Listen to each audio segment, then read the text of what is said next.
Hello my friends, Evolutionary Energy Arts family. Well guys, we're going to start out taking a look at Venezuela. So this is out of Twitter from Babak Tagavai, and it says basically Colombian police prepare to launch an attack at the Venezuelan National Guard and paramilitary forces who have crossed the river and the international bridge Tienditas and have detonated bombs. Hashtag Colombia, hashtag Venezuela. Border clashes are the beginning for the war.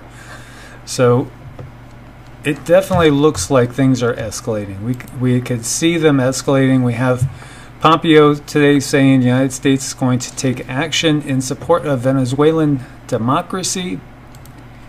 And over here again, U.S. will take action in support of Venezuelan democracy. This is out of Channel News Asia. As you see, an injured demonstrator being helped by others after clashing with Venezuela's security forces at the Simon Bolivar Bridge on the borderline between Colombia and Venezuela. And so Mike Pompeo said on Saturday that we're going to take action. The United States will take action. So what does that mean? What do you guys think that means? And he condemned violence perpetrated by Venezuelan President Nicolas Maduro's quote-unquote thugs after security forces fired upon demonstrators. Where do you think this is heading, and how quickly is this going to descend into chaos? And Zero Hedge here, Venezuela aid trucks set ablaze as Maduro tells Trump, Yankee go home. And true to his word, it appears the humanitarian aid trucks being sent from the west into Venezuela have been repelled by Maduro's guards as reports come in from social media that they're now all set on fire. As we can see some photographs of the bridge action there. It says, meanwhile, John Bolton is stirring the neocon pot. And this is from John Bolton. Thousands of Venezuelans are peacefully gathering near La Carlota Air Base in Caracas, demanding that the Venezuelan military support democracy and the delivery of humanitarian aid. A stream of military officials have decided to stand by the people and against Maduro throughout the day. So President Maduro addressed the nation on state-owned television, urging his supporters to revolt if he is harmed, and telling Trump, Yankee go home. So, where is this going to end, guys? Where is this going to end? It feels like there's no way it could end with Maduro still in power. Because we could see, this is definitely the tide swelling, and we know that this has been telegraphed. We've seen this coming for a while. We've been talking about this for quite a while now. And so you have President Trump saying, God bless the people of Venezuela. Of course, I think, that's a given. And the people of Venezuela don't want all this to go down. And as we detailed earlier, unrest in Venezuela is intensifying at border crossings with Colombia after embattled President Nicolas Maduro declared the borders with both Colombia and Brazil closed this week. And after violence at a town near the border with Brazil left 2 dead and 17 injured when National Guard soldiers opened fire on a group of civilians attempting to keep open a segment of the southern border with Brazil for deliveries of humanitarian aid. And out of RT, horrifying videos show ramming at Simon Bolivar Bridge in Venezuela. And there's videos here for you guys to check out. And they do come with warnings about violence and blood. So it's up to each if they want to watch those and check them out. I'll have all the links for you guys as always. And so we have Erdogan saying, any safe zone on the Syrian border must be under Turkish control. And, initially it just hit me like, have I missed something? What's going on with Turkey? What's up with Turkey? Where did they all of a sudden become the person or the entity that's in control of Syria? And it's kind of curious to watch this go down. What do you guys think is going on here? So, Turkish President Erdogan said on Saturday that any safe zone on the border with Syria must be under Turkish control. This news comes amid reports of a U.S. plan to leave roughly 400 troops in Syria after scheduled pullout announced by President Donald Trump in December. About 200 troops will be located in northeastern Syria, in addition to another 200 personnel near the Jordanian border. the Washington Post reported on Friday. Turkey and the U.S. are engaged in negotiations regarding the future of military activities in Syria. The recent discussions held by Pentagon officials and Turkish defense chiefs were centered around Turkey's concerns over U.S. support for Kurdish-led forces in northeastern Syria, where the proposed safe zone is to be established. Ankara regards the Kurdish YPG militia, which controls the northeast Syria, as a terrorist group that is affiliated with Turkey's Kurdistan Workers' Party, the PKK, and the People's Defense Forces, the HPG. So both groups are outlawed on Turkish territory, and Ankara launched a military campaign along its border with Syria to try to prevent the groups from operating in the area or coordinating with each other.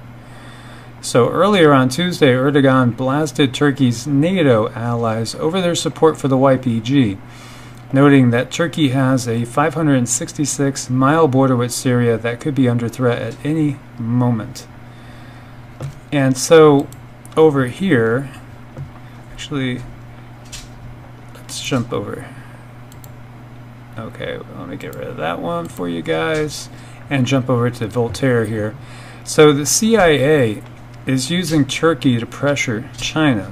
While Turkey has fostered economic links with China in order to solve its economic crisis, it has also publicly denounced the repression of the Uyghurs, basing the accusation on false information.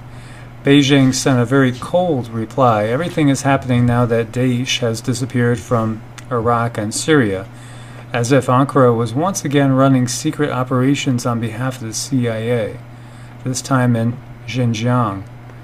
And so what's really going on here? And here you see a picture of Chinese Uyghur jihadists in Syria. And again, the Uyghur people are the ones, a lot of them are being rounded up and sent to these re-education camps, for lack of a better word, in China. And so what really is going on here? It's very, very confusing in some respects, or at least it's apparently so. And where does Turkey really stand in all this? And what side are they truly on? Or are they on just, their own side? So here we have a senior Iranian official. Israel crossed a red line in Syria. Iran will respond to any further actions. We've kind of heard that before, though, and they never seem to really respond seriously. France, the 15th Yellow Vest protests, see thousands on the street. 15th consecutive Yellow Vest protests were relatively peaceful compared to previous weeks. Some 46,000 people, which honestly I think that's probably a deflated number, nationwide joined the protest, a figure slightly higher than last weekend, yet at the same time less violence. And so we have over here challenging Russia in the Arctic, political posturing or a war in the making. And as Russia bolsters its efforts to secure and tap the Arctic, both the UK and the US have been vowing to meet its challenge, a premise that could lead to war, experts say, if the naval powers could muster the capabilities. It's nobody's lake, said U.S. Admiral James Foggio in a recent interview with U.S. media, latest in a string of American warnings against Russia's northward push. His concern is primarily for Arctic Council nations, of which we are a member, and which are not interested in the northern sea route being exploited by adversary powers like Russia and China. UK Defense Secretary Gavin Williamson recently joined the chorus of warnings, saying Britain would stand vigilant to new challenges by sharpening our skills in sub-zero conditions, learning from long-standing allies like Norway, or monitoring submarine threats with our Poseidon aircraft. But Russia is definitely better positioned both legally and physically to oversee the Arctic. And while still dangerous, the bellicose statements carried little weight for reality on ice, experts have told RT. And this is interesting. I was just watching some training going on by U.S. Special Forces in conditions that were basically to mimic those of the Arctic and of basically what we would have to fight in a battle potentially against Russia and China and North Korea as well. So the view from Italy, how Brexit is viewed on the streets of Rome. From calls for Italy to quit the EU to worries about Brexit's impact on ordinary people, Italians share their opinions. And so the Italians are the 5th largest group of foreign nationals that reside in the UK, a community of almost 300,000 people. And so in 2016, the Italian consulate in London estimated the number of Italians actually present in the country to be double that. And should Italy leave the European Union? Well, we've seen that there's been tension between Italy and France lately, especially over the Yellow Vest protests. And many think that if the UK does make a smooth, or as smooth as possible, split with Brexit, that potentially Italy could be the next to leave. And then would that leave the door wide open for others as well? And how would that end up transpiring? And meanwhile, we have the rapprochement between Paris and Berlin. And this is out of Voltaire. It says, this is an extremely serious matter under the appearance of uniting their efforts to work for peace. Paris and Berlin are linking their foreign policies and will soon be linking their defense policies. In reality, this evolution is proceeding from the top down, without consulting the population, and is destroying their democratic acquisitions. And so this is interesting. It really is interesting, because as there's a lot of tension going on and a lot of trouble in certain countries, and Macron's France for sure, this alliance of these two globalist leaders has been strengthening. And I'm really curious to see what the people really think about this. As the potential seems to be rising for definitely a weakening of the EU. There's definitely been a lot of tension and a lot of flare-ups. Here we have the two, basically globalist leaders of the EU forging new ties, strengthening their bonds to each other, even though Macron is barely in control of his country. And we still have the Yellow Vest protests going on. And, the bottom line question is he going to be forced out? So again, what is the bigger picture here? And we have China's Orwellian social credit system. It blocked 17.5 million people from buying airline tickets last year. Chinese citizens lose points for bad behavior, for example, not paying taxes or walking a dog without a leash. And, forget to pay a fine in China, then forget about buying an airline ticket. Would-be air travelers were blocked from buying tickets 17.5 million times last year under a controversial social credit system the ruling Communist Party says will improve public behavior. Comply. It's just simple. Comply or else. Has there ever been I guess there has in history been some scarier systems. But this is one we should really be afraid of. And let's hope that this does not happen globally. So some 5.5 million people were not allowed to buy train tickets. And in its annual report, it said 128 people were blocked from leaving China because they were behind on their taxes. Be aware. Be aware of what's going on around us, and be aware of implementation into your and my country of things like this ilk as well.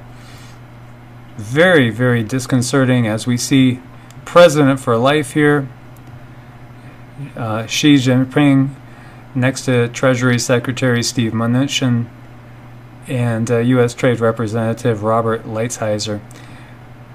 President for life. How does that happen? How did the people let that happen? Do they love him that much? What do you guys think? And the social credit score, is that something that could possibly happen here? Do you guys think that could happen in the US, the UK, Canada, Australia? Do you think that has any possibility of that happening during your lifetime? So I look forward to your comments as always, my friends. Let's share with each other and learn from each other as always. Thumbs up, support the channel. Please do subscribe, click the bell, get all the notifications, double check your subscription. I'm hearing from a ton of you that you're finding that you're unsubscribed and you're not getting notifications. And glitches in the system like this happen from time to time. So double check, my friends. God bless and namaste.